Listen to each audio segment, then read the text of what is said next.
Welcome to the station of decapitation without your head. I'm Nasty Neal, and I'm joined by Chris Alexander of Scream of the Blind Dead, amongst many other cool things. It's very good to have you here. Thanks, man. I appreciate you making the time for me.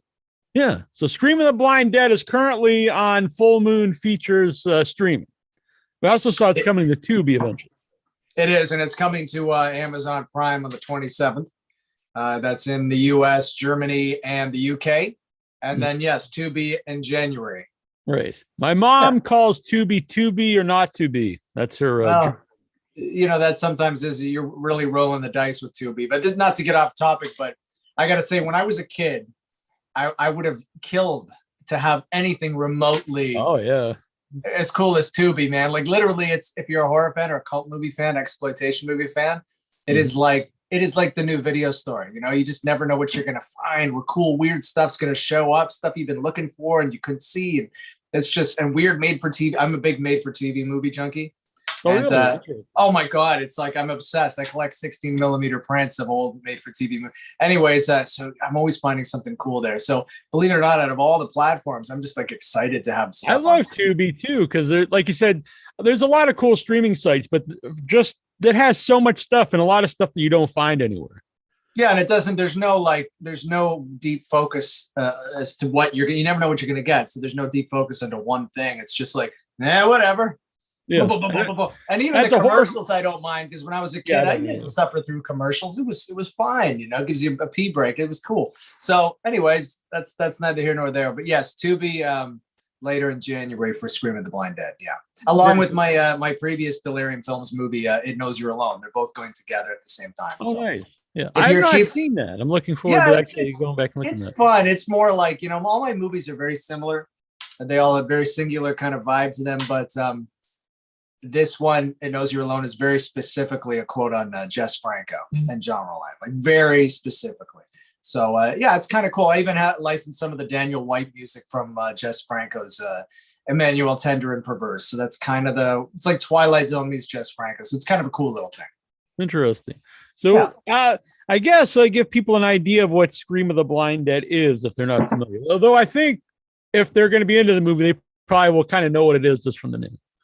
Well, maybe not. So you want me to tell you in my own words? Yeah. All right. So it's a couple things. First of all, it's the chance of a lifetime to make a movie with a shambling Templar with a sword doing stuff. I mean, backstory: when I was 12, I used to haunt the video store like we all did in my generation, and I always looked for the weird shit. And it was the big box, Paragon Videos, big box of Tombs of the Blind Dead up on the shelf. And no one ever rented this thing. It was always in, including me. I never rented it, but I had read about it in Gore Zone, Tim Lucas's column in Gore Zone, Video Watchdog. And I was like, my God, it sounds amazing. Jesus, wow. And it was all about different cuts of the movie that ended up on one on Paragon. Anyways, I was so intrigued by this thing, and it just seemed so freakish. So I actually saved up my money. It was like $30 used, and I bought it from the proprietor, and I brought it home, and it blew my fucking mind. It really did. It was one of the most otherworldly experiences up to that point I'd had, and full stop, cinema otherwise. And I became, like so many of us did, obsessed with the world of Amando Diaz-Sorio's Blind Dead movies. So fast forward to now, I've made a bunch of movies. I've published a ton of magazines, and I'm working with Charlie Band at Full Moon for the last several years on Delirium and some movies. I made a couple of movies for Charlie. And I kind of started my own imprint as a sub imprint underneath Full Moon. And that was Delirium Films. And that was sort of like my way to, really kind of create a redux of Wizard Video, and that was Charlie's label in the 80s, Wizard Video, the big box, where again, it was all European stuff, Jess Franco, Jean Roland, weird Italian stuff. And to me, it was kind of a little more avant-garde. And I got full freedom to do whatever I want. So, of course, the second chance I got to make a movie for Delirium Films, I said, hey, how about Scream of the Blind Dead? Charlie's like, sure, why not? Boom. Yeah. And we were in production a couple of weeks later. And so it's one of my, if you know my movies or care about my movies, it's one of my kind of almost expressionist, silent, fever dream movies, all driven by color, my own music, and along with another composer, Aaron Moore. And some really cool, weird, crumbling locations. And it's an attempt to meld my sensibilities, but also capture the vibe because those movies are vibe movies. They're not. No one's gonna. No one's gonna say, "Hey, man, these are great." We're right up there with Orson Welles. And no, they're not. You're not looking for that. You're looking for that otherworldly vibe, and they were so singular. So it's an attempt to kind of capture that feeling, especially the feeling I had when I was 12, watching it on Paragon VHS. I've tried to give the film a look where it feels like that particular release of Tombs of the Blind Dead. Not just because you're here, but you definitely captured the feel of the Blind Dead movies. And normally I would say like it's good not to, not be distracted when you're watching a movie, but primarily that is so you don't get so you can follow the movie. But this is a different kind of movie. Like you said, there's not necessarily a plot that you have to follow. I mean, there is, but not like you have to focus on that. But if you're distracted watching a movie like this, you're going to be totally out of the vibe of the movie, like you said. And I don't think you'd have the same experience. So no, and that's why I kept them, and then I did that with The Nose You're Alone too. I kept the running times really short because we are Full Moon. We have our own channel. We have a couple channels, but Full Moon Features is our channel, so we are creating content on nonstop for this channel. So to me, these are the way I see these films that I'm making for Delirium Films. They're kind of like Euro trash versions of those season 4 Twilight Zone episodes that were just over half an hour. They were not quite a full feature and not quite a Twilight Zone episode. They were about 43 minutes long, leaving time for commercials to fit that 1 hour slot. And they had a weird vibe about them.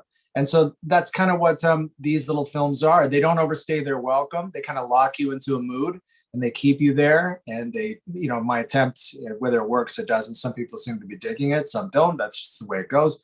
But it's to lock you into a kind of space with this girl. If you've seen Tombs of the Blind Dead, the whole first third of it is this girl, Virginia. She's running for her life from a train to escape her past. And then she gets naked and awakes the blind dead. Now, we could only afford one blind dead character. So I didn't make them Templars. I made them kind of like this weird Joan of Arc female kind of knight that looks and breathes and acts like a Templar, but it's something different. So there is a bit of a plot there, a little bit of a plot twist. But yeah, you're not watching this to follow point A to point B to point C narration. You're watching it to get trapped in this nightmare land of the blind dead. Yeah. Which, so the pacing of these movies are very deliberate and they have a certain pacing. And I think that really adds to the nightmare feel, the dreamlike feel. Because usually when you have a dream, it's not fast paced. You can't really move, right? And is that part of the thing that you liked about the movies? Because I think they have just a certain appeal to them, which, like I said, they're not going to appeal to everybody. No, you're right. And the inexplicable out of left field slow motion is in all my movies, because that is how you feel when you're dreaming. I had a reoccurring dream when I was a kid. I would be crossing the road and suddenly my legs wouldn't work and a truck would be coming or something. And I couldn't get across the street. I was moving like molasses, and it would happen all the time. I still get it. There's probably some significance to that. Who knows? Who cares? But the first time I saw Blind Dead, Tombs of the Blind Dead, it was like, holy shit, this is capturing that on film. And, it's one of those things that a lot of people who aren't schooled in that world will read as bad cinema because it doesn't behave like normal cinema. And that's the beauty of it. I think there's a book called Immoral Tales. If you know your Euro horror crap, which I do a lot, like I kind of eat, sleep, and breathe it. There's a book called Immoral Tales. If I had it handy, I'd bring it out. It was before the internet. It was like the Bible to kind of really bring you into the guts of deeply weird sexual Euro trash. Franco, Roland, all these guys, Amando de Osorio, all these guys. And, there's a quote on the back, and I forgot who said it, but it was some pretty well-known artist, artesian guy, like not some like knuckle dragger, like a well-known pinkies up kind of guy. And he said something to the effect of, I urge you to look and love and embrace bad cinema, because there are moments there are sublime moments in those movies that you'll never find anywhere else. And that really spoke to me. And that's true. I mean, so-called bad, I hate to even use that word, but movies that kind of fall under the radar, you'll find stuff there you can't find anywhere else. So yeah, there was an attempt with Blind Dead to recreate what I saw in the original. But as with all my movies, to really tap into that, what Roger Corman would call the interior subconscious mind, and to really kind of lock into that Freudian reptilian id and make a dream state we call them fever dream movies, but I mean, everybody drops those two words together, but that's pretty much what they are. Yeah. Yeah. So, like, it's something you always want to do because you like these movies. At Yeah. this Oh, on the yeah. on the same like length there, is it also like is it hard to make a movie based off something that you grew up watching? No, it's not, because I mean, I think, again, if you look at all my stuff, there's always, you know, moments where, like, when I direct, I pretty much tell my actors to watch this, watch this, watch this, watch this, watch this, watch this, give them a list. So we're on set. That's how I drop them in. Okay, just like Isabella Gianni and Nosferatu the Vampire, just like this, and that's kind of my shorthand anyway. So that exists in the films, and I'm not saying that all my movies are remakes of other movies. They're not. They're wholly original by and large. But oh, sorry, can you still see me? No, I see a picture. We can hear Let's you. drop this. I'm on my. Am I frozen? Am I moving? No, Am I you're good. You're good. All right. My someone was calling in. Oh, I see. Yeah, sorry. Anyways, where the hell was I? What was I saying? That was about you. Okay. Yeah. So is it daunting? Your question was, is it daunting to basically remake a beloved? I'm not remaking anything really. I'm doing my own kind of interpretation of that world. It's almost like an impression of it, and I've said that about it. This is not a canon franchise movie. It's just an impression of the vibe I got from watching Tombs of the Blind Dead when I was 12 years old on Paragon VHS. And it genuinely is a love letter to those movies. In fact, we even have Lone Fleming, who is the star of the original Tombs of the Blind Dead, as the narrator of the film. She's in Spain, and she recorded all her lines in Spain. That's pretty wild. I should So know that voice you hear running through it is Lone's voice. So it was a way to kind of tie her in as a kind of Greek chorus to what was happening in this picture. But it's still the story itself. I mean, the night, again, this is not a Templar night. This is not the mythology of the blinded Templars coming back. This is a distinctly feminine film, and she's a kind of a female knight. And, I have a backstory in my mind of what she is and how she ties into the protagonist or antagonist, depending on how you view her, ties into her story. It's definitely my own thing, but I think it will still, and from what I've seen, people that really love and understand the Blind Dead stuff are kind of grooving on it, because they're getting the fact that they've been waiting for a true Blind Dead experience that they didn't get with Curse of the Blind Dead, the previous film that was made in Italy a couple of years ago, which, was really plot heavy, was really influenced more by The Walking Dead, I think, than Tombs of the Blind Dead. So it didn't satisfy anybody, and it was kind of a curiosity. There's moments in that thing that are cool, and there's great gore, but if you're a Blind Dead purist, you're not going to really love that movie, and people generally don't. But I think you might have more of a chance to get something out of my movie is in linking it to those older D'Ossario movies, maybe than you would Curse. I hope. Yeah. A shout out, Go Girl 311 sent $10 super chat. So thank you. Sorry to take you out of your frame. No, I was out of the coffee break. You go. Yeah, you do you. I like the mug, by the way. It matches my wallet, which I don't have. Yeah, my girlfriend, Ali Chappell, the actress, got me that mug. So it's a lot of, it's big. I like big mugs. So you fit a lot of stuff. Right. Yeah. So you mentioned, it has a runtime of 40 minutes. And I always say on the show, you obviously watch stuff and you can tell it's been padded out to be an hour and a half, whether to fit this, whatever we think of a feature film. But I like something that just has a run length of this is the amount of time we needed. So it could be 5 minutes, it could be 40 minutes, but 40 minutes is an odd time.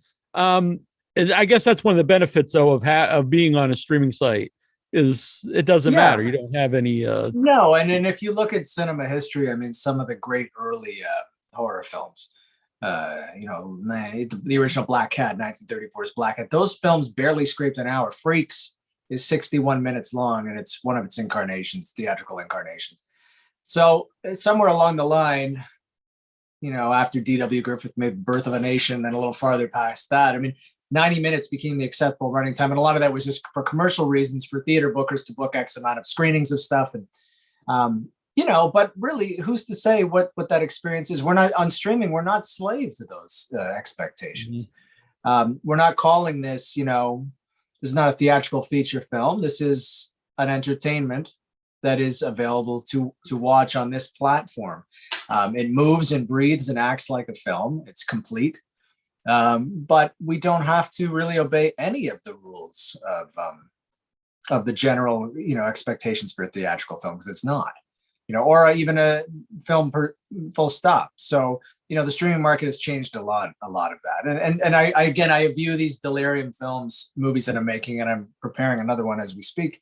I shoot them fast, I shoot them cheap, and I get them out. And I do everything myself. I'm like Dick Van Dyke and Mary Poppins, banging away on every instrument at the same time. I and that's a necessity. Yeah, but I can also control it, which is really great.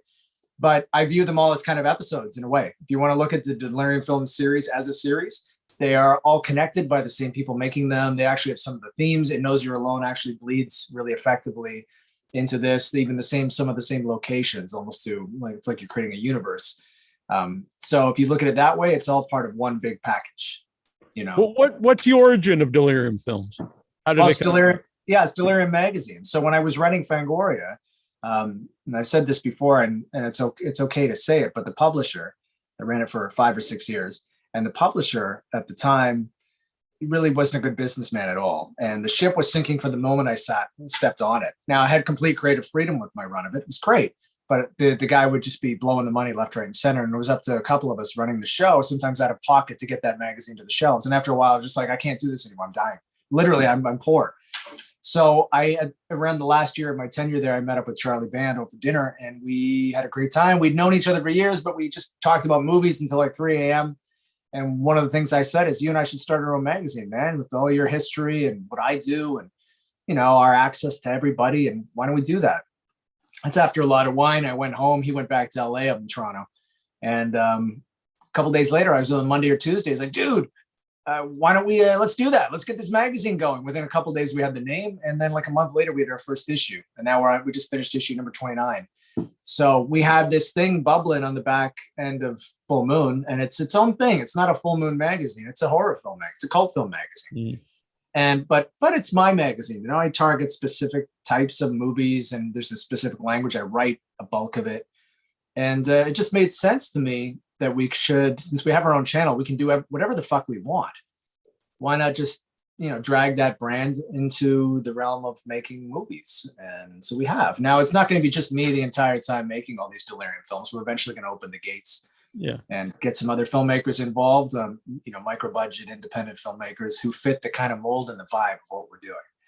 But there's great freedom right now. Charlie's probably the smartest guy I know. He really is a genuine genius when it comes to this stuff. He's part Cecil B. DeMille and part P.T. Barnum. And he owns his own stuff. He endlessly inventing. And the fact that we have our own channel to do whatever the hell we want with no restrictions, it's a godsend, So we have our own studio, and I'm in Canada. He's in LA.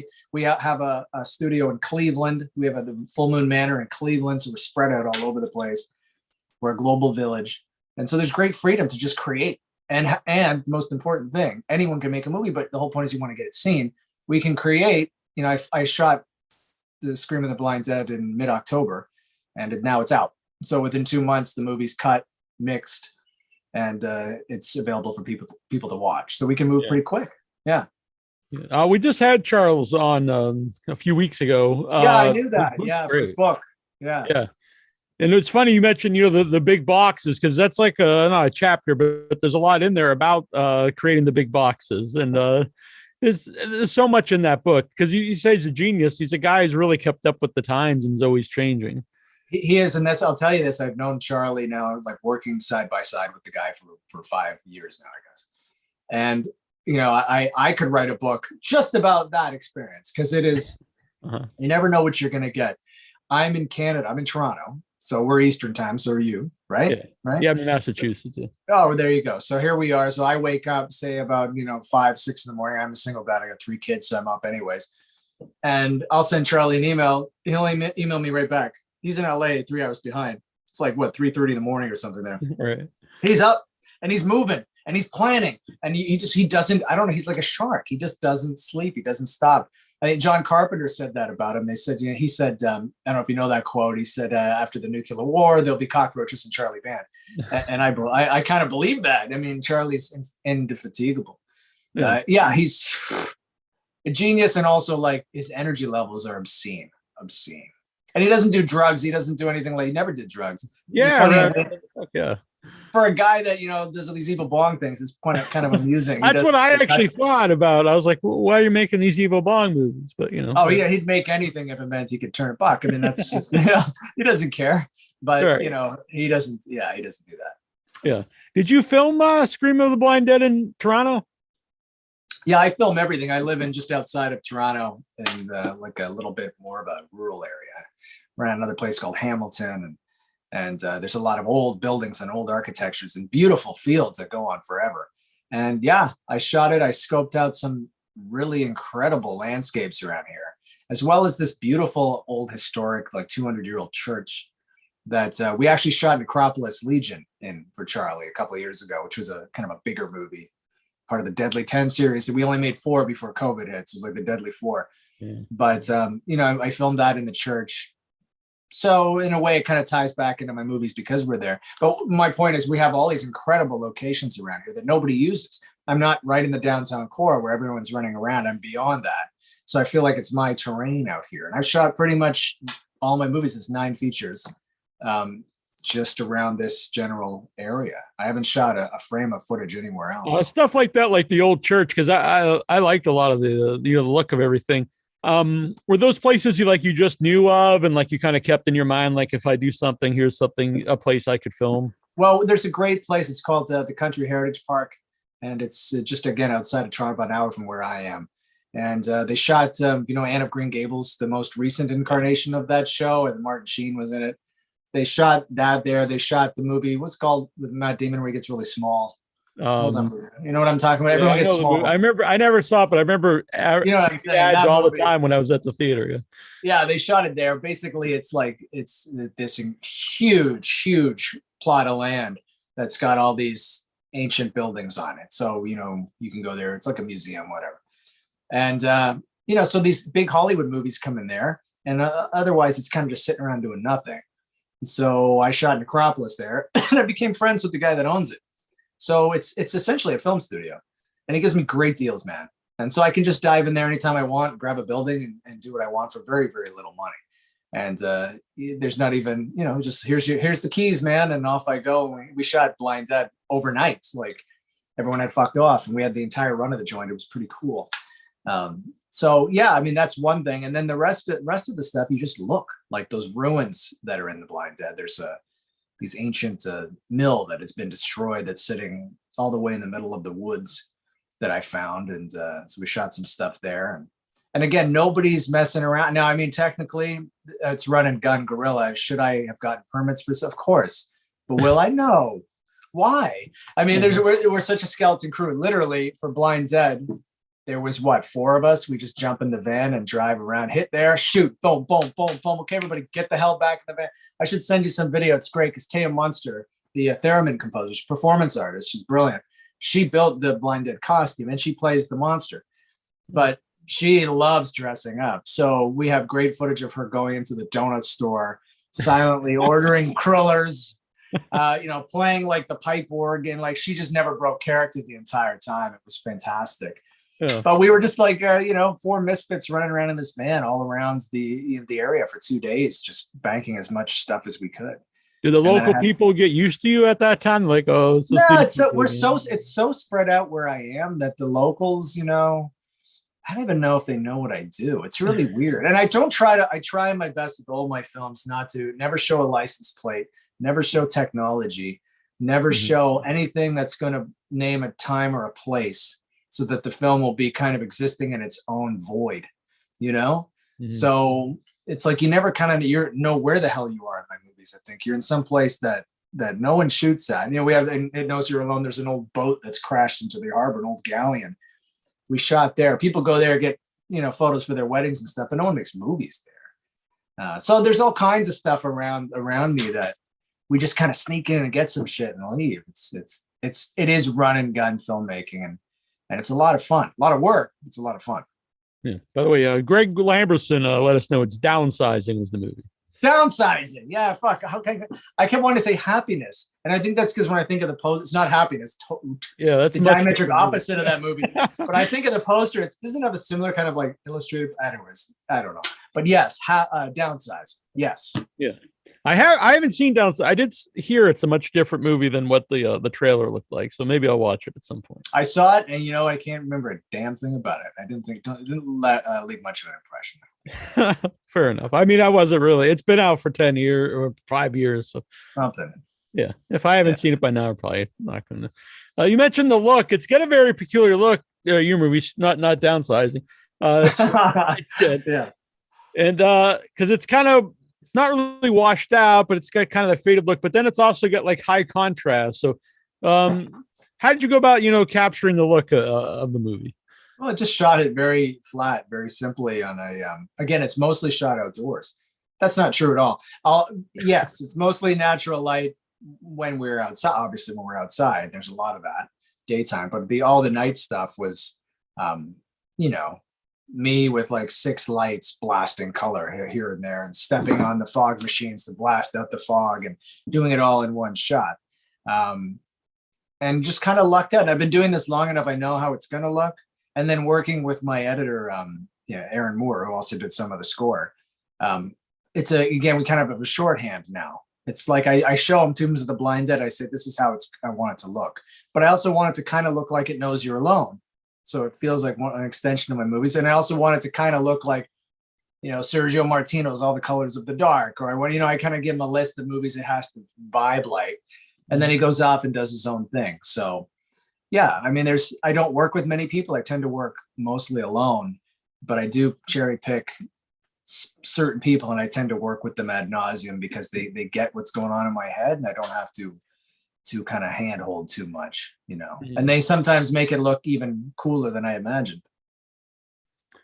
Since you do most of the score yourself, do you think about the score while you're filming? Like, do you kind of come up with it while you're filming the movie?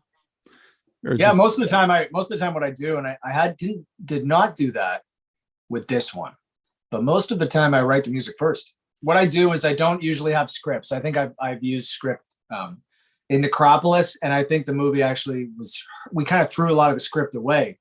When I look back at that movie, I think that movie's damaged somewhat by being slave to a script. It Knows You're Alone sort of had a script, only because there was a bit of dialogue. But most of the time what I do is I just have a concept. The old American International Pictures vibe, I get concept art done. So I have a poster. So I know how it's going to kind of feel, and I know how I want to sell it. And then I find locations.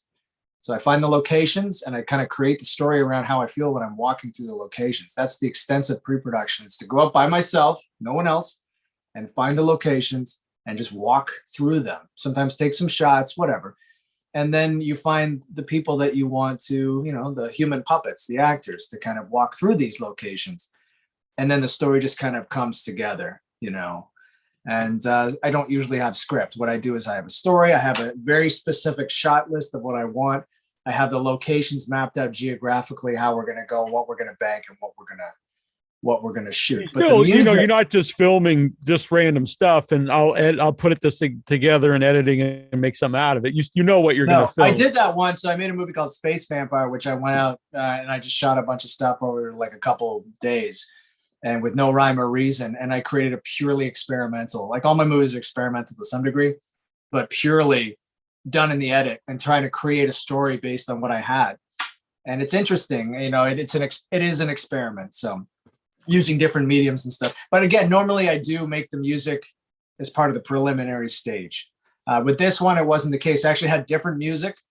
And when I went into the edit, I'm like, this doesn't really, no, I don't like it. So I just went, into my studio and created something new. And then I had some temp stuff. I gave it to Aaron, and Aaron said, you know what, let me try something else. And so a lot of the, some of the really cool stuff when she's just walking through the fields and shit, that's all him.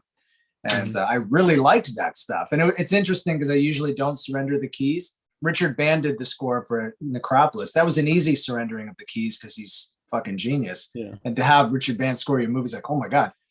But this wasn't easy, but he did such a great job. I had to step back and go, "You're doing better than I could do," and plus I don't have time. So off we went. Yeah, but the music is a huge part of it. They're almost like, rock videos. And there's a vibe in this movie. I was always trying to also capture the vibe of Michael Mann's The Keep. I don't know if you know The Keep. Yeah, in the church, I was really trying to get the vibe of to me, the Templar, the Blind Knight in this is also the Molisar from The Keep. And that's really informed, that movie's super informed by the backlighting and the mist, the figure in the mist, and also that incredible bombastic Tangerine Dream score. So that was a big part. When the Templar Awakes, that particular piece of music, I did write that one first, and had my drummer Dave Bertrand do his drums, and that was deliberately like trying to mix the Anton of real music from the original with a kind of Tangerine Dream, The Keep sound. Yeah. Unfortunately, the writer of the novel hates that movie, but I know. Well, he's dead. So isn't he died, right? No, he's still alive. He's on my Facebook. Yeah. Is that Paul Wilson alive? Thank God. Yeah. Okay, for some reason I thought he passed. He's been on the show. I know he hates it, but of course you're gonna end up. What writer? Yes. Michael Mann pulled a Miami Vice on his novel. If you've read the novel, it's a vampire novel, and God knows what Michael Mann did to it. I think they both exist beautifully together. One is a dream of the other. But I can imagine writing that expansive, incredible novel and then getting that. I think it's only been the last 10 years people actually like The Keep. Maybe because no one can find The Keep.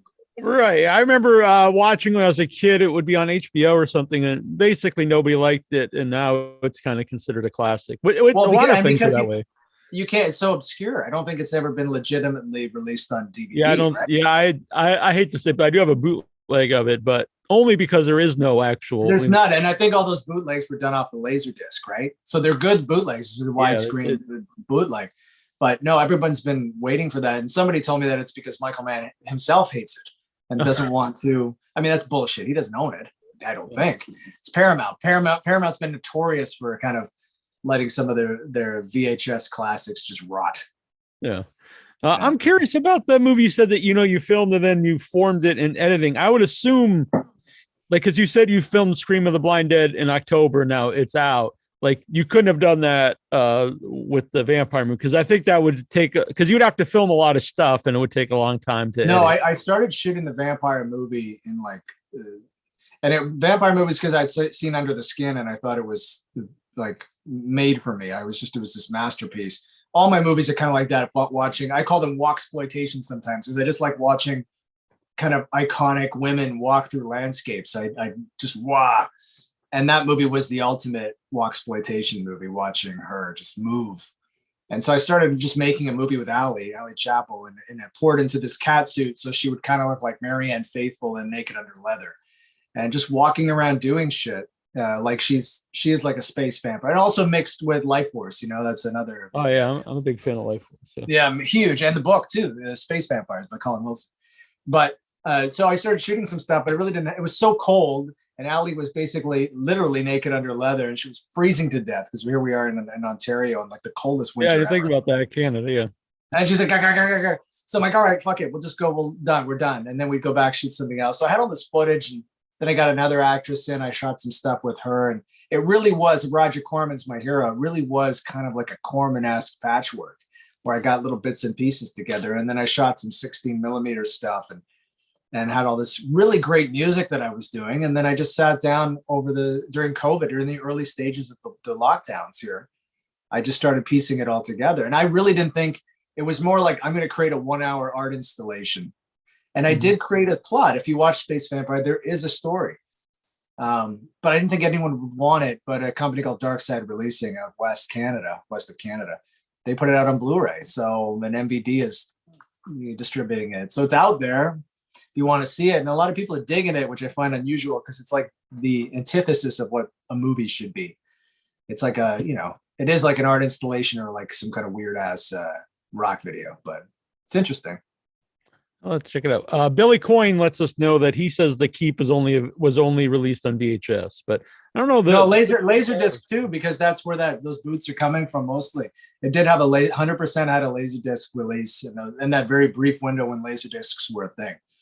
So anyone who's got like some sort of DVD bootleg and it's nice and anamorphic and whatever else, that's from the Laserdisc. I know that because the VHS was brutally pan scanned, right?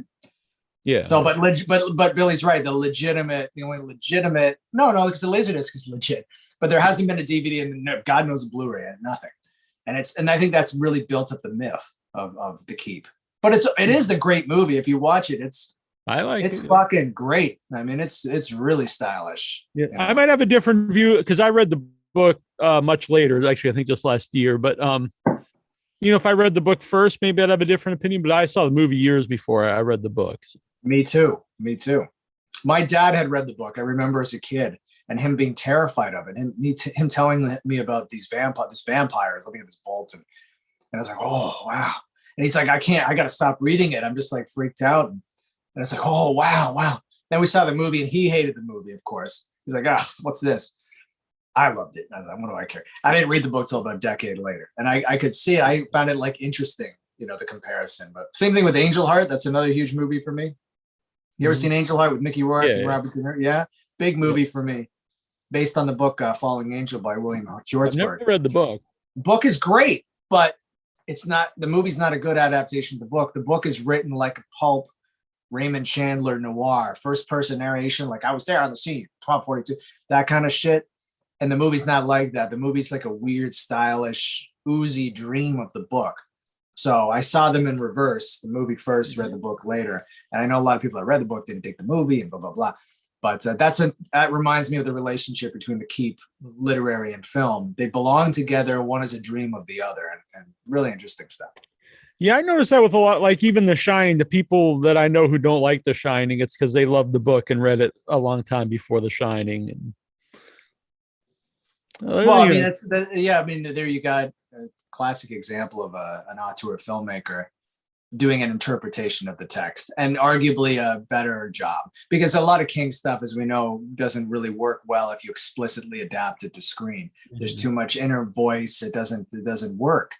I mean, Mick Garris had a valiant attempt to do that miniseries, which was King approved, I guess, and was explicit. He wrote the script and he was explicitly like his book. But you can't, as interesting as that adaptation is, you can't stack that up against Kubrick, which is like the Gone with the Wind of psychological, claustrophobic, psycho in a hotel horror movies. I mean, Jesus. Yeah. I mean, that's always a problem with it, is like the show, what do you show? Because in the book, it's like the scariest, whatever you can imagine. The spider. How do you define that, Yeah, they fucked that up both times, didn't they? Yeah. You can't. Yeah, I mean, the new one, it's just a big, giant, goofy thing. Yeah. Yeah, at least in the original, I prefer the original anyways, because I like the actors and I like the vibe. And I also like how it pulls back from some of the gore. You don't see Georgie's arm get ripped off and all that shit. Didn't need to see that, actually. But the spider, at least he's real. Like, you know what I mean? He's something moving, but I don't know what was going on. Something otherworldly in the end of the. What I really disliked about the new one was that they took away all the magic stuff, like all the, his bike, the acid, and then they don't reuse that when they're older, which I always thought was kind of the point of the novel was, they have to bring back the magic of their youth to defeat him again, but none of that's in it. No, it's not, because I guess they thought that it's too, because the original does take a bit of goes out for a smoke in the second half. You can't deny it. Once the grown-ups show up, I think even the book, it's not as interesting. No, it's not. But at least the shit about the ass, all that stuff works better on the page. Yeah. In King's World, that kind of stuff works. It didn't work in the miniseries that well, but it still, in retrospect, kind of does, because there's a little bit of retro cheese with the TV movie, but I guess they thought it wouldn't work at all in the new one. But I mean, to me, all that CGI splooge at the end of the new one, I hate the second half. The first half's okay. The second half, I like the first one, but the second one I was not a fan. It was a lot of weird. I'm just shocked by the comedy relief of it, and just exactly. That ending. I was in the theater and everyone's laughing, and it's very strange because they'd have a scene of like something like he's killing like gay people. Then the next scene would be this weird comedy, and it's just very strange. It's a weird contrast. And that's a good that's another conversation about comedy horror. It's such an unholy marriage. It's such a voodoo to get that right, to balance those two, because one deflates the other. Comedy, if not done right, in the context of horror, I mean, that's it. It derails any tension or any suspension of disbelief at all. It's like the filmmaker thumbing his nose at you. I mean, we think of the great horror comedies, I mean, we will say that American Werewolf, Return of the Living Dead, all those, because the horror was always played straight and the characters reacted to the horror. Yeah, I always say in the show, we did a whole show, our favorite, comedy horrors once, but for it to work, I think it has to work as a horror movie.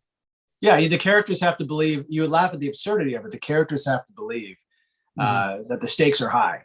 Even if we're going, give me a break, we have to have an entry point where we think that these people are actually involved in the drama, or else it's dead. Let's see. By the way, Greg sent in a question, which goes back to you're talking about TV movies. Greg Lamberson, what's the better made for TV sequel to a theatrical horror film? Look What's Happened to Rosemary's Baby or Omen 4: The Awakening? Wait, what was my choices? Look What's Happening. Look What's Happened to Rosemary's Baby. Look What's Happened to Rosemary's Baby or Omen 4: The Awakening? Oh, Omen. No, not Omen 4. No. What? No, Look What's Happened to Rosemary's Baby. Just because of the pedigree, it's the time period. It's one of those greats. It's a 70s made for TV horror movie, man. Because those were just like the shit. I mean, some of those were scarier than the theatrical counterparts. And I appreciate the 70s, the pacing of the 70s horror TV movies. And I also appreciate the fact that they couldn't show all the nudity and the blood and the guts and depravity that their theatrical counterparts could show. So they found in like a Hays Code kind of way, like in the early parts of the cinema, to circumnavigate that and come up, like Dan Curtis, obviously the master of this shit, but come up with cool things.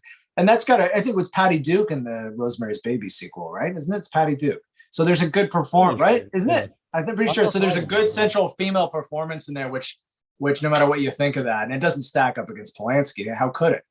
But it's still really interesting. And again, the characters play it straight. Omen 4, I don't remember a goddamn thing about it, except that it's the worst of them all. And it's I remember watching them all again not that long ago, but that one I don't remember too much about. No, I love the Omen 3. Does anyone like the Omen 3 yet, or is that still kind of like nobody likes it? Probably. I think everything that ever happened is now considered like. Yeah, there'd be some steel book of can you imagine? I mean, all these things that we were like scraping the bottom of the barrels in the video stores for, and are now like deified boutique label releases with like posters and shit, and like anamorphic this, 4K. What? Right.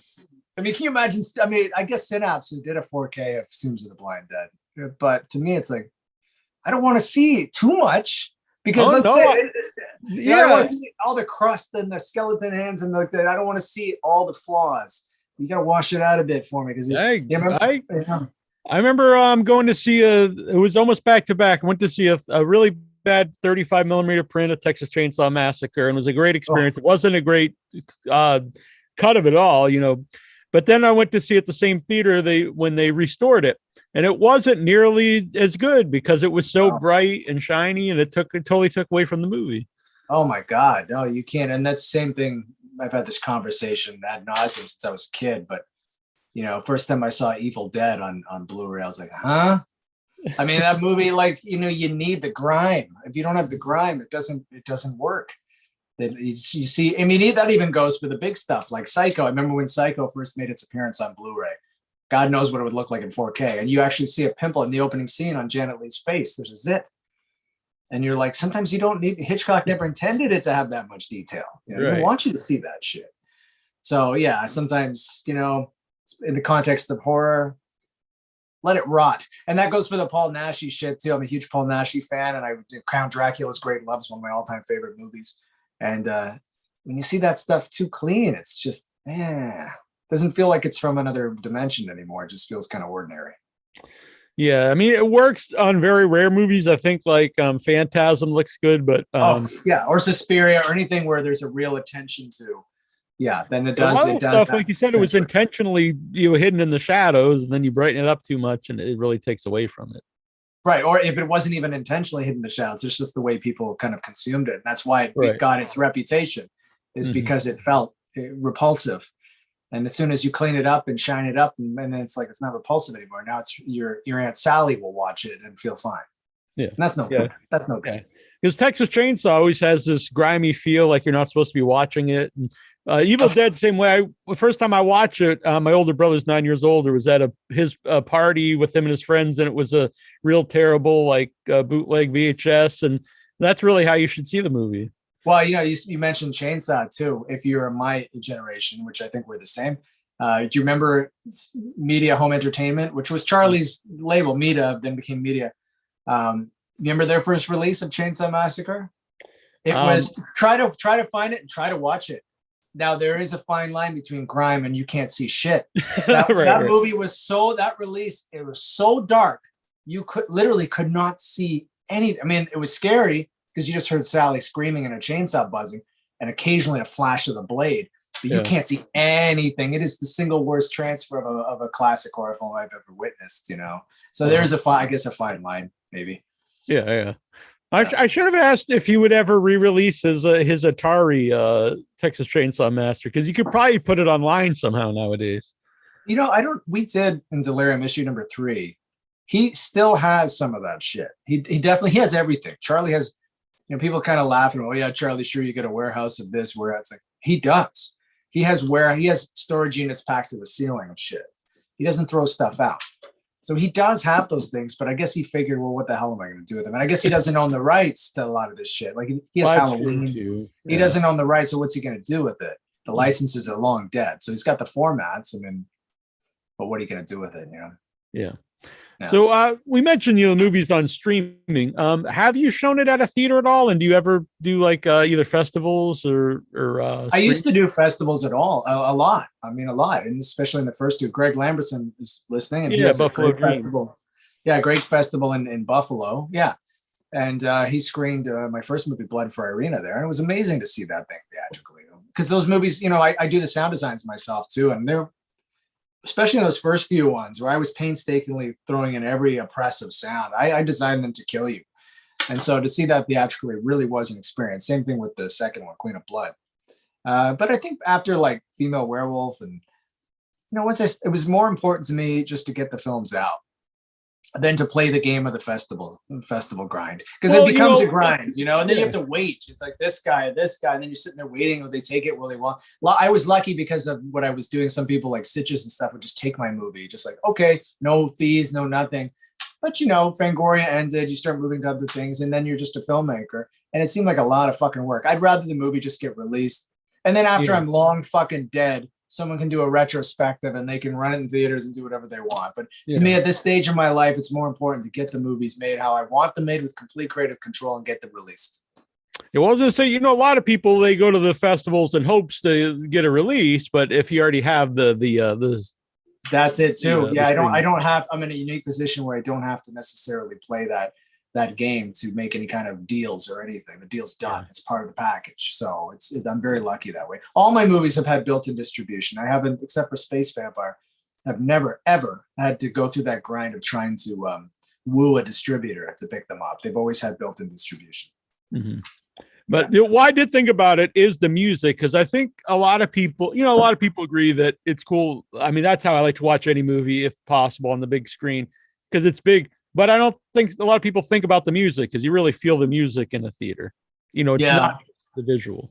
Yeah, I think there's a guy I know in Italy who transfers. I mean, I guess everybody does this, but specifically this guy who transfers any source, digital source, to film. And there's a couple of my movies, and Scream is one of them, where I think I'm going to bite the bullet and strike a print of that. And then that to me is interesting. Then I'd like to maybe screen it somewhere if you're running off a print, even though it wasn't shot on film. I think it would add that kind of part of the film's legacy if the only way you can actually screen it is on a print. It adds a little bit more, I don't know. I just, that's my dream if I'm going to screen any of this shit, to transfer the film. Mm-hmm. Yeah. So how about the poster art? Because that's what I saw first. I was like, oh, this looks very cool. Well, the original art was by a guy named Stephen Gilliam. He did if you talk about the poster art with the giant skull, I don't know you're not talking about that one. He did it's like the recent one. It's got, the girl, and that's Ryan Brookhart. Now, Ryan is Full Moon's house guy and has been since the video store heydays of the 1990s. He is like everybody in the Full Moon universe. Everyone thinks Full Moon is a big kind of. It's Right. literally mom and pop. It's me, Charlie, a couple other guys, Nakai. Like there's a bunch of us. Like on less than two hands is the entire thing. And our art director is Ryan Brookart, and that guy does every single piece of art coming out of Full Moon, everything. And he's a fucking wizard. I mean, you can just say, here's a couple shots, here's a couple stills, here's what I want. Boom, within like a couple hours, he's got something for you. And usually it's first draft, maybe second draft, where you go thumbs up. And I think this one and It Knows You're Alone, I think he did a great fucking job and really captured the vibe of the movie. I think that's the most important thing. Yeah. Yeah. So I mentioned it's streaming right now, but did you film it during COVID? I guess you filmed it in October. Man, it is like I was an only child for the first 10 years of my life, and I'm a lone wolf, always have been. I do everything primarily by myself, like as far as creativity goes. COVID is horrible, and I've had family members die of this fucking thing, and it's been a grind. But creatively, it has been a boom period for me. I've released an album and I made 3 fucking motion pictures that have been released. Girl with Straight Razor, Knows You're Alone, and Scream of the Blind Dead. Plus I had Space Vampire picked up and released. So 4 movies released during this period. So yes, I shot it during COVID, and to me, nothing had changed with this from when I was making movies before. Because again, I've got 1-2 actors. I'm doing everything myself, I have like a line producer with me to handle some shit. With this one, we had the luxury of another guy to kind of help me with lights, but mostly I don't. And we made sure we were all cool. None of us were carrying diseases, and we were good. And I got our fucking needles and everything else, so it was all on the level. But because we're moving in and out of the cracks, it's great. I mean, I even in my notes I wrote is probably done. I assume that's actually why there were so little actors in it, but apparently that's how you work anyway. Well, yes, I mean that's one, but the other thing is, again, in my mind, the best part of Tombs of the Blind Dead is that first third, and that's where Virginia jumps the train and just wanders that dead landscape and ends up in the Abbey. So, with the amount of money I had, which was not a lot of money. And the idea was to shoot it fast, shoot it cheap, and capture the best part of that movie and kind of reinvent it in a way that I could see it in my mind, So necessity being the mother of invention, I think that's what I wanted to do. I mean, if I could afford like a fleet of guys in Templar costumes, now their budget goes up. And then it also becomes a different movie. It doesn't become I actually wanted this to be, and this is the way I had kind of pitched it to Charlie. I said, it's going to be Blind Dead, but it's going to be like Texas Chainsaw Massacre. It's also going to be kind of a Western. So it's like a slasher Western where this girl is going to be kind of dogged by this creature through this landscape. And you don't know what's real, what's not, blah, blah, blah. So it really was kind of a two-hander that I was coming up with in my mind, just using the original Blind Dead as sort of the clay to build this thing out. So if someone came to me tomorrow and said, look, here's $1 million, go out and make another Blind Dead movie, then we'd be looking at a very different Blind Dead movie. But for the resources that I had, the time frame that I had, and the parameters with the lockdown, et cetera, that I had to deal with, this was, a neat little experiment, and I think it paid off. Mm-hmm. And I was happy to see the snail because it kind of reminded me of Night of the Seagulls when you just see the crab walking several times. Yeah, it's like I'm not in a coastal environment, but there were snails everywhere in this field, and it sucked because I'm like a vegetarian guy and I don't kill anything. And I was like, as we're walking, crunch, crunch, crack, crunch, like we just like killed, like wiped out the snail population of this field. And so I felt it was, my duty to at least give that one of the surviving snails a starring role in the movie. And also, yes, it does call back to that kind of organic quality of the fourth Blind Dead movie for sure. Yeah, yeah. Which I saw. Thanks for mentioning the snail. Thanks for mentioning the snail, by the way, because there are things that Charlie doesn't like. He doesn't like arty shit. And he let me, this is my cut. He never asks for changes, but he'll mention things that maybe you should lose. Like, why is there a snail? So then you're like, oh no, it's perfect. The snail's cool. I actually, before I even watch it, I told a friend, I was like, I hope there's a shot of a crab slowly walking. And I was like, oh, the snail is the crab shot for me. Huh. It might, again. And it also, it kind of because it's a slow paced movie. Everyone knows, what these kind, and so the snail kind of represents that. Yeah, and also I really like the motif, and this is in all my movies, of that how nature is apathetic. It doesn't give a shit about what we're doing, all our foibles and our nonsense. It doesn't even kill that like a spectral knight is going around butchering women and they're vanishing into the ether. The snail's just like, whatever, he's just doing his thing. I like the fact that nature continues no matter what nonsense we're up to. And that's in all my movies, right? So you're always going to get those little asides, I think. All right. Well, I like Charlie Band, but I'm with you on the snail. Keep the snail. The snail must, whatever. But what's cool about that, about the snail and about the blind dead with the crab? There's no crabs in the other one. Maybe there's a crab in the third one. I don't know. But what's cool about those movies, I did that with my Irina movies, Blood for Irina, Queen of Blood, Blood Dynasty. You take the character, but then you reinvent it every single time in a different landscape, telling a different kind of story with a different message. It's different dimensions of this character. And those blind dead movies are like that. The mythologies change from film to film. The locations change from film to film. The Ghost Galleon is totally different than the first movie, than the last movie. But it's the same creatures, but they're just reinvented every time and different. So you can get the coastal vibe in part 4. You can get the weird nautical vibe of the Ghost Galleon. You get the whole Peyton Place, town in the second one, and the lonely trains and fields at the first.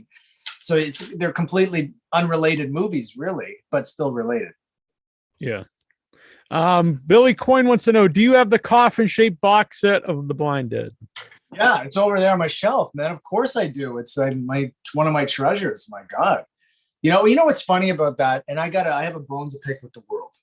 Because Don May, when he was, I don't know if anyone listening can help me out here, but Don May, when he was released, when getting the Synapse version that's impending, it's coming out soon, it's done the festivals, the 4K, he said he painstakingly cobbled together an uncut English version, because the only English version out there is the Blind Dead one that's basically PG, that's on that coffin-shaped box set and widely pirated everywhere else. And the Paragon version, actually, it's interesting. The Paragon version is called Tombs of the Blind Dead, not the Blind Dead. And the on-screen title is video burned in with the white titles, Tombs of the Blind Dead. And it's uncut. And it ends like the Blind Dead version. It begins with like the middle part with the Templars sacrificing the girl. And it's totally uncut, except for the very end of the train. When they board the train, they butcher the kids and everything like that. That, for some reason, is for a few seconds, that's cut out. Like, okay. But when Elvira showed the movie, and it was the Paragon, she had that deal with Paragon with Movie Macabre, she showed that version, removed the nudity, left in the gore, and left in the train scene at the end. So between those two versions of that movie, there is a complete English language with the English dub completely in there of that movie. And I guess Don's supposed painstakingly cobbled together version has partially subtitled scenes that he had to pull in from the Spanish and, one of those hybrid cuts. And I was just like, what the fuck? There is an audio track for the uncut version out there. It exists, but no one seems to know what the hell I'm talking about. I'm raving right now like a lunatic. I went to Bill Lustig and I'm like, Bill, blah, blah, blah. Bill's like, well, I don't know, man. It's a movie I licensed once. Well, I don't know anything about it. And I'm like, man, nobody cares, man. So I'll just shut up. But no, to me, it's crazy because that English language version is so fucking cool. And yet it does not exist on any nice, hard media format. Weird. But it must exist somewhere. There's got to be a print. There's got to be a negative. Has to. Yeah. Gregory Paul Smith, GPS, says, I worked on Evil Bong 1, 2, and 3, as well as Dead Man's Hand, Casino of the Damned. Having grown up in Charlie's movies, it was a dream come true. Yeah. I mean, it sure is. It's pinch me stuff. Maybe when you're in the eye of the storm, it's not a dream come true. But when you step out of it and retrospectively look at it, you're like, man, that's cool. I walked with this giant. I don't think there's anyone, there's Roger Corman. Here I'm writing a book on Roger right now. Oh, cool. Roger Corman and Charlie. And once they're gone, who's left? Who's doing what they did? What they've done these past, half century? Nobody. There's no more cowboys, right? There's not. So, I mean, the fact that he got to work with Charlie making those movies, how no matter their quality, doesn't matter. It's a life experience you should be proud of for sure. I remember when I was a kid when I'd rent at the VHS store and I'd put it in the VCR and I'd see Full Moon pop up. I'd always be happy. I was like, oh, it's gonna be Well, good. I was an Empire Pictures guy, like, Yeah. and also before that, Mansion of the Doomed and Parasite. I was a huge Parasite junkie, and to this day, I've never seen Parasite in 3D. But the 2D version of it is so weird and washed out and blown out, and I was obsessed with Parasite as a kid, man. So I was aware of Charlie, and then of course later with Ghoulies, Reanimated, From Beyond, Dolls, all the Stuart Gordon stuff. That was my beat. Full Moon came a little bit later when I was starting to get a little bit more into weird shit. And the first few Full Moon movies were great. Then it kind of started to lose me a little bit. And I'll be the first one to admit, there's a lot of Full Moon movies I don't particularly enjoy. You know, I appreciate them, but I don't enjoy them. But the early Charlie stuff, oh my god, fantastic! Mansion of the Doom. Definitely. I don't know if you've seen Mansion of the Doom. It is one of the greatest horror movies ever made. And we got a negative, and we recently re-released it on Blu-ray for the first time ever. And fuck, if you get a chance, just you can go to the fullmoondirect.com, pick it up. It's like only like $20, and it's like seriously one of the greatest, scariest, most upset. And it's Lance Henriksen's first movie, most nightmarish horror movies ever made. Yeah, great book, by the way. Another great book is Lance Henriksen's book, Not Bad for Human. Yeah, you know, I've never read it. I should. I love him. He's a great guy. Yeah. I had him on the show years ago when the book came out, and he was like, I'm sitting on top. This was before a video. I'm sitting on top of a stone turtle, like at my pool in my house. And I was like, okay, I mean, whatever. I was like, okay. You mean it wasn't video, that it was audio? Yeah. We didn't do video shows until the pandemic. Okay. Year, yeah. All right. And then I didn't know what Zoom was. And then, kind of like you said, you know, obviously I don't like but you know, I've done some things, you know, that I might not have done otherwise. If you're a creative person and you're forced, and you know, I always said that I know so many people through my life in the arts, and in Canada we have like grants. We can get grants for stuff. I know so many people that trip over their nuts to try and get grants, and then they complain that the government's not supporting me, my art. Blah, blah, blah, blah, blah. I'm like, if you're an artist, if you're a creative person, you're going to do that no matter if you're on a desert island by yourself with your arms cut off. You're going to find a way. Otherwise, don't waste my time. You know, I mean, I really think this pandemic, because I'm a silver lining kind of guy, I think it really has, in many ways, really tested creators' mettle, and for them to find ways. And we're lucky too, because we have all these resources now. If this had happened 40 years ago, I might be singing a different tune. But we're really lucky. We're really lucky that we got this plague now. I understand. But yeah. Let me ask a couple more here. Billy Coyne, Mansion of the Doomed is an amazing film. Yes. Early Stan Winston effects. It is early Stan Winston, and Stan was with Charlie. You know, Charlie considers that his first movie. His first movie is actually a sex comedy called Last Foxtrot in Burbank, which I don't know a lot of people know this. Charlie made that movie when he was like a kid, like 17, when he came from Italy with his dad. And it's this like riff on Last Tango in Paris, right? It's a piece of shit. And he made it and he lost all his money. And he was like, he didn't make another movie until Mansion of the Doomed in 76. He thought the movie was fucking lost, right? He didn't even want to talk about it. It's actually edited by John Carpenter under a different name. So he didn't want to talk about it. He's like, I don't want to talk about that movie. I don't consider it my movie.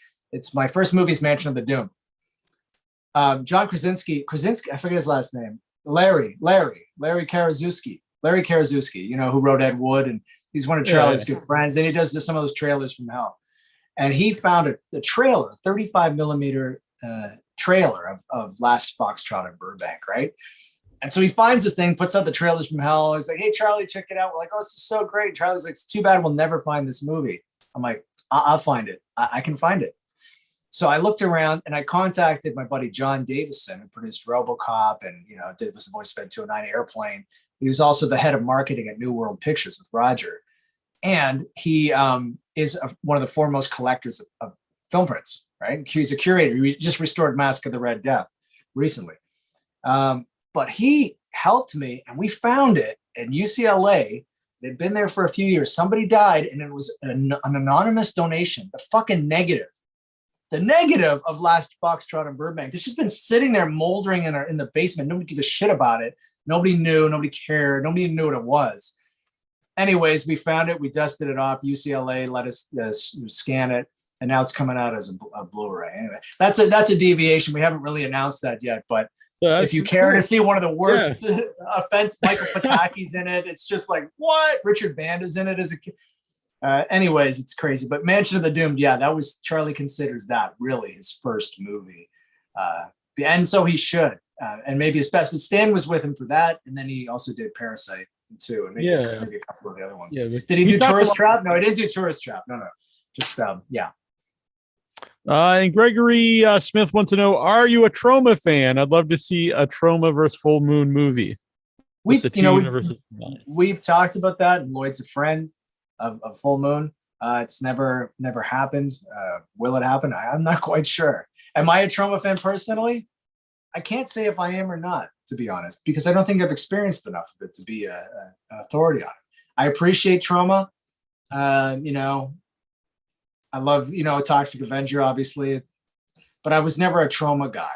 Some of the more scatological stuff I kind of like avoided a little bit. But it's funny, every time I watch a Troma movie, I really fucking vibe on it, because I know, especially if Lloyd's done it, because he's an intellectual. So it's like he's hiding all these great messages. Definitely, like Toxic Avenger got really wavy, crazy. There are all these crazy things that but he hides it under the guise of like a 12-year-old kid with all the fluids flying everywhere. Yeah. But underneath, he's actually saying, what was the great one about the fast food restaurant? Oh, I thought that was, I thought that was his best newer movie. And then, Poltergeist is great. Poltergeist is great because it's fucking smart.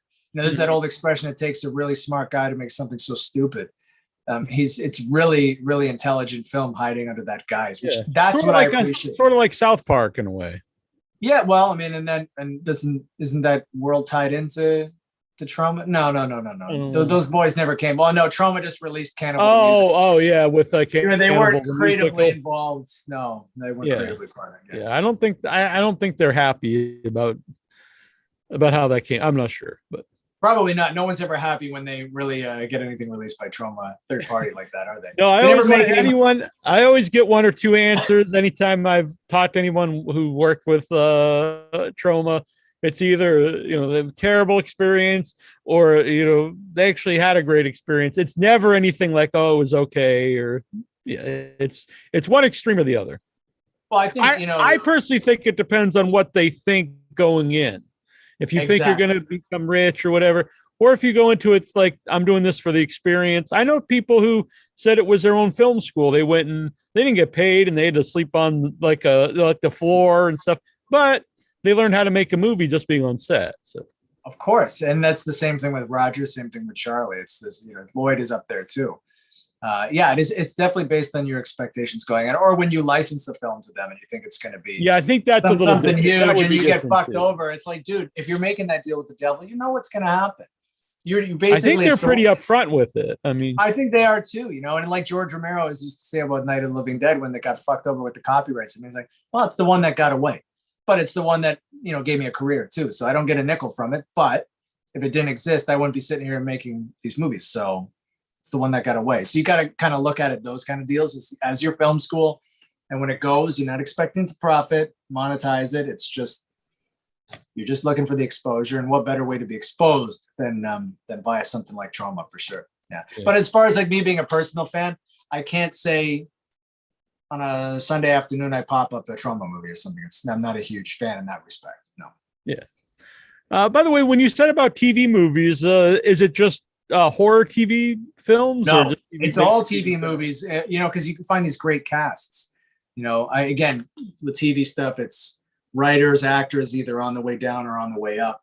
And sometimes you get, especially during that period of the 70s when they were pumping, and the early 80s too, you get some fucking amazing things. And I have a great 16 millimeter collection of movies that never made it to video.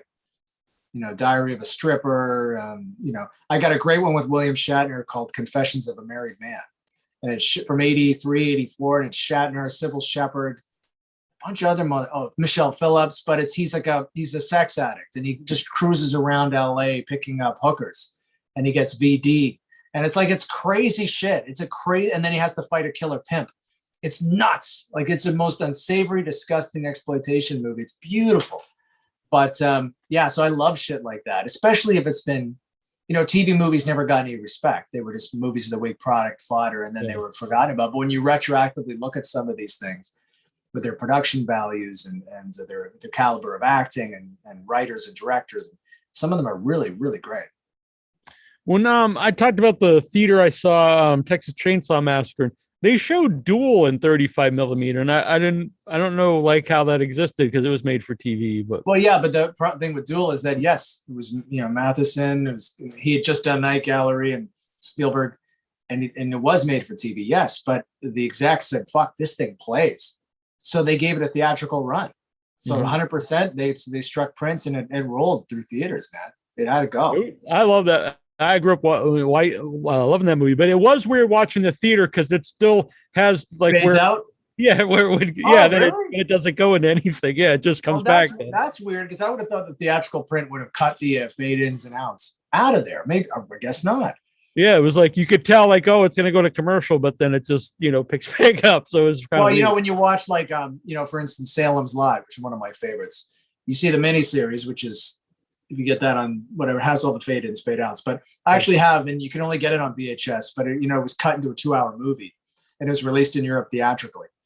And there's actually been different scenes, like Larry Crockett, instead of putting the gun near his head, he puts it in his mouth. Shit like that only exists in this VHS version, but there's no fade ins and out. They actually made an effort to cut it and present it like a feature film with anything to give away the fact that it was TV. I'm surprised that Duel did that. I'm not sure where it is. Oh, it's actually right behind here. I have the VHS Salem's Lot there. So do I. It's up there. Can you see it? Can you see it? It's right there. Oh, yeah. Mine's I got the clamshell here. It's behind Universal Monster, guys. Nice. And then I've got Barlow Candle over here. I love Barlow. I think I'm gonna put. I have a great interview with Toby Hooper that I've never published about. Oh, really? Alder. And I think that's gonna be the cover of the next issue because then I can get Barlow on the cover because I fucking love Barlow. Oh yeah, that's one of the greatest visuals. Actually, since I watch horror movies since I was a kid, like not to be like I'm a tough guy, but like nothing really like scared me just because I was used to it. But that's one thing that always scared me was in the old monster magazines were images from Salem's Lot, especially little kids outside the window. I always thought that was very. Oh my god, the image has been in the movie. I don't care. You watch that movie today, and I've seen it a million times.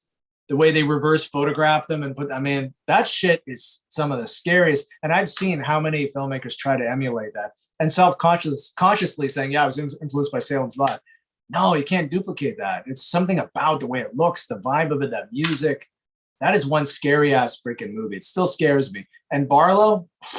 Of course, he's Max Schreck, but Reggie Nalder had that face that was already kind of tailor-made for that, the sunken cheeks and when he does those when you first see his face in the jail, oh my God. Still, even though I know it's coming, it gets me, man. He's one of the scariest vampires ever. I agree 100%. Billy Coyne, any news on Celluloid Wizards documentary? I don't know. It's nothing to do with us. That's, oh my God. Great guy. I'm getting old. I forget the gentleman's name who made it. But no, I don't know what he's doing with that. Everything's shot. He's been making that since Christ was a carpenter. So he's shot acres of footage. So that's all in his hands. What's his name? Daniel.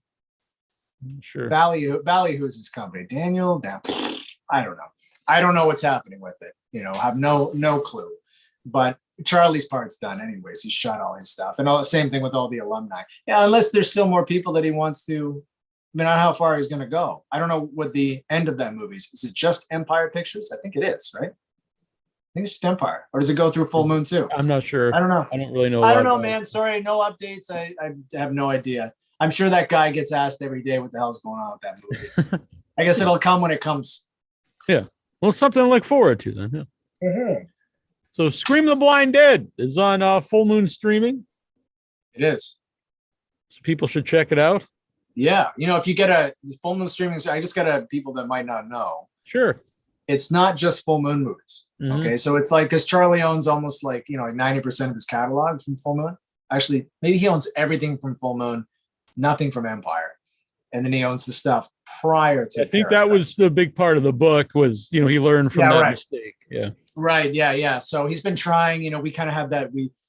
backdoored it with the Empire box set. You remember that a couple of years ago? Yeah. Made that deal with Shout Factory. They wanted to license Laser Blast for 10 years for Mystery Science Theater, but for less money. And Charlie said, okay, well, that doesn't make sense. I'm going to renew my license for this for 10 years for less money and more time. What do you? He goes, how about we make this? You give me spindles of all your Empire Picture Blu-rays that you've released. Just give me the spindles. I don't need the packages. Just give me the discs and let me release them through my store how I want to release them. And they said, sure, great deal. He goes, and no money. So that's how we created the Empire box set. Then we just created that box, new packaging, everything. Those are the Shout Factory Blues. So, yeah, what was the question? Oh, yeah, so it's not just shit on features, man.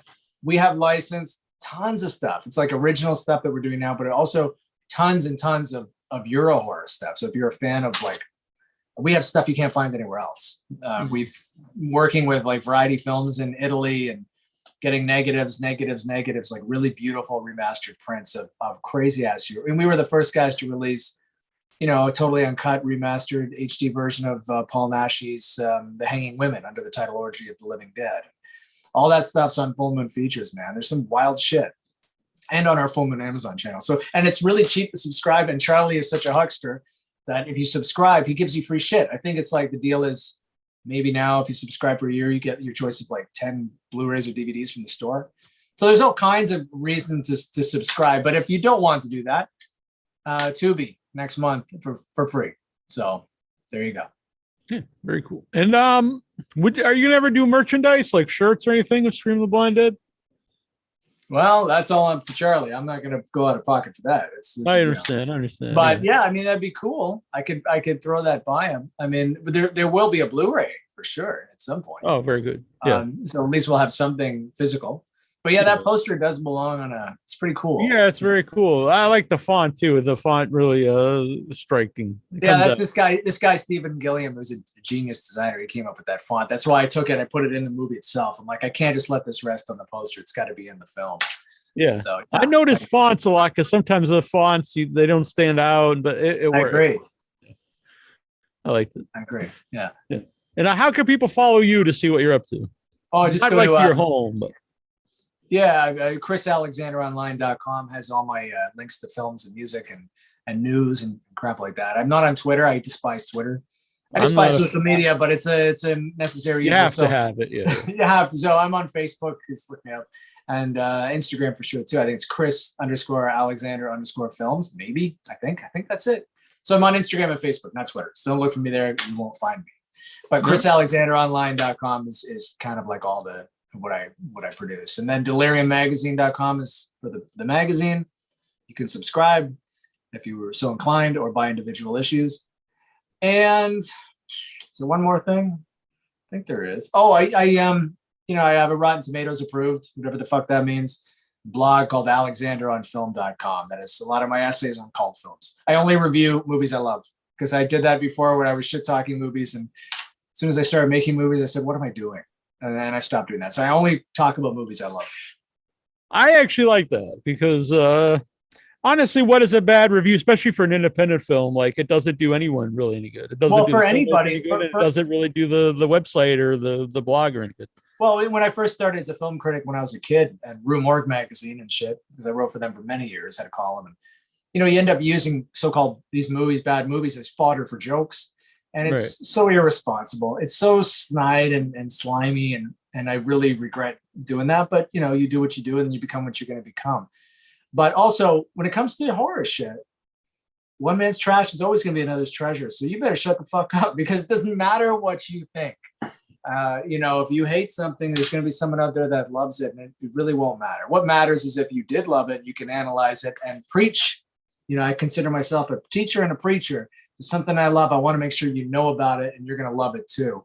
And if you didn't love it, watch it again because this time after reading what I wrote, maybe you will. That's kind of my beat. I was going to say, doing the show, I get so many screeners and like a lot of stuff is just, to me, what's the worst kind of movie is something that's just really like run of the mill. It's just like someone just made something to make something. And it might be technically well made or something, but you could tell like they just made it for me. But, when something is good and stands out, you really appreciate it more. And it is fun to, have the show on a platform to hey, you guys should check this out. Yeah, no, and I'm with you too, man. Yeah, everyone says it, but give me when I was a kid, I had the Leonard Maltin book. I'll leave you with that, but that was my Bible, and I looked for two things. I looked for the 4-star movies and the bombs. Anything else? Yeah, who cares if it's like, whatever. Yeah. The 3-star, the worst with the 3-star movies, then you get the Don Juan DeMarcos and shit like that. Like, who cares about that stuff? You want the stuff that's supposedly so horrible you shouldn't watch it. And almost every single time, those bombs, when it came to horror, were some of my favorite movies. Zombie, Blood and Lace, shit like that. I mean, so yeah, I prefer polarizing shit to packaged pablum that is made for everybody. Yawn. Yeah, you want that end, I agree 100%. Yeah. Well, this has been very fun, and I would love to do it again sometime. Anytime, man. Just give me a shout. It's COVID. Now we're going into this fucking Omicron or whatever the hell it is. So I'll probably be sitting here at this table and for a long time. So anyways, I'm always around. And thanks for the window to promote the film. I really appreciate it, because I really like the movie, and I hope people get a chance to see it. I think it's a neat little piece of work. No, I really liked it too. It's honestly not just because you're here, but it really captured the feel of those kind of movies. And like you said, it's also original, and there is, like a twist. And it's weird to say it's fun to watch. It was interesting to watch. Yeah, it's just a neat little bit of style and sound and fury. And if you're a fan of Blind Dead, you'll get a little bit extra something out of it. So cool. Yeah. And I say watch it. You should do this for anything you watch, but put away your phone and just maybe turn the lights out and just get immersed in the movie. Yeah, it's 40 minutes, man. It's like, if you can't it's not gonna take up your whole day. Just focus for 40 minutes, then you're truly doomed, sir. So right. And don't watch it on your phone. Watch it if you can, stream it on the big screen or on your laptop. You can watch it on your phone. Just put the phone really cllose. That's there you go. That works. That's all that matters. Yeah, kill your eyes. But yeah. Yeah. All right, very cool. Thank you. All right, man. Thanks very much. Have a great night. You as well. Happy holidays. Merry Christmas.